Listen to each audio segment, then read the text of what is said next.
আম মাখা জাম মাখা সব তো শুনলাম, তা তুমি এত সুন্দর করে লোটে মাছ মেখে রেখেছো, দেখে আমার কাঁচা খেয়ে নিতে ইচ্ছা করছে। এর রহস্য কি একটু বলো দেখি, আসো। বাবা, দেখুন বন্ধুরা, কি ব্যাপার করে ফেলেছে এখানে পুরো সাজিয়ে। এই যে রথের মেলা, আর আমাদের বাড়িতে হচ্ছে গিয়ে সব রান্নার মেলা। পদ্ধতিটা এমন ভাবে করলে একটা মাছও ভাঙবে না, একটা মাছও কিন্তু ভেঙে যাবে না, সব দেখুন এখানে কিসের জন্য ভেজে রেখেছে সব দেখাবো আপনাদের সাথে, ধৈর্য ধরে থাকুন। বলো কি কি।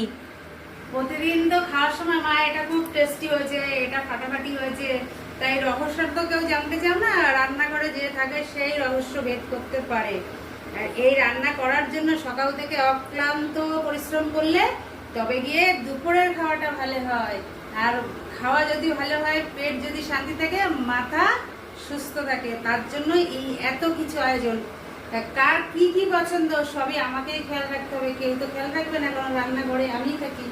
তাই কি কি আয়োজন করে নিয়েছি সেটাই আমার মানে পুরো অল ফেসবুক পরিবারকে শেয়ার করছি, একদম যাতে সবাই এটা দেখে উপকৃত হয়। তাহলে চলুন, বলো তাহলে। সমস্যার সমাধান হচ্ছে, দেখুন প্রতিটা পরিবারেই আছে, কেউ মাছ খাবে, কেউ মাংস খাবে, এটা তো থাকেই কম বেশি সব পরিবারে। সবাই এক জিনিস খেতে পছন্দ করে না। এবার যে মাছ খেতে পছন্দ করবে না, তার জন্য তো কিছু একটা বানাতে হবে। দেখুন ঝটপট উপায়ে আমরা কিভাবে করব, না রেগে গিয়ে মাথা ঠান্ডা রেখে সবাই যাতে পরিবারের খুশি থাকে সেই চিন্তা তো আমাদেরই করতে হবে। এবার ভালো লাগছে না, গাঠিটা সেদ্ধ দিয়ে দিলাম, তার জন্য দেখুন পেঁয়াজ আর শুকনো লঙ্কা ভেজে নিলাম, একটা দারুণ রেসিপি হয়ে গেল। এটা একটা মাখা চলে গেল। নিরামিষ পদের ভেতরে দেখুন কোনো উপায় নেই, কি করব, একটা ঝিঙে রয়েছে, আর সাথে দুখানা আলু কেটে নিলাম, আর এখানে নিয়ে নিলাম কি পোস্ত। তাহলে কি ঝিঙে পোস্তর একটা মানে দারুণ রেসিপি হয়ে গেল। তাহলে যে নিরামিষ খাবে তার কিন্তু একটা পার্ট চলেই গেল।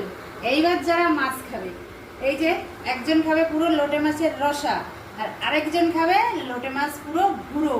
তাহলে কি করব, তাহলে তো সবাইকে ম্যানেজ করে করতে হবে না, ব্রেন খাটিয়ে খাটিয়ে। আমরা তো আর মানে হোটেল ম্যানেজমেন্ট করিনি, এই করতে করতেই পড়াশোনা কমপ্লিট। তাই না, তোমাকে একজন বলতো যে তুমি তো হোটেল ম্যানেজমেন্ট না পড়েই দিদি। হ্যাঁ, একজন শেফ শেয়ার না করলে মানে ভুল হবে। উনি আমাকে ফার্স্ট যখন আমি মানে ইউটিউবে চ্যানেল খুলি, তখন উনি আমাকে বলেছিল যে দিদি ভাই আপনার থেকে আমি কিছু শিখতে চাই, কারণ এত দারুণ দারুণ রেসিপি দেন, আমি লোভনীয়, আমি একজন শেফ হয়ে আপনার থেকে আমি কিছু শিখবো, এত সুন্দর রান্না আপনি কোথায় পান। আমি এগুলো জাস্ট শেখা, ছোটবেলা থেকে মা কাকিমা সবার থেকে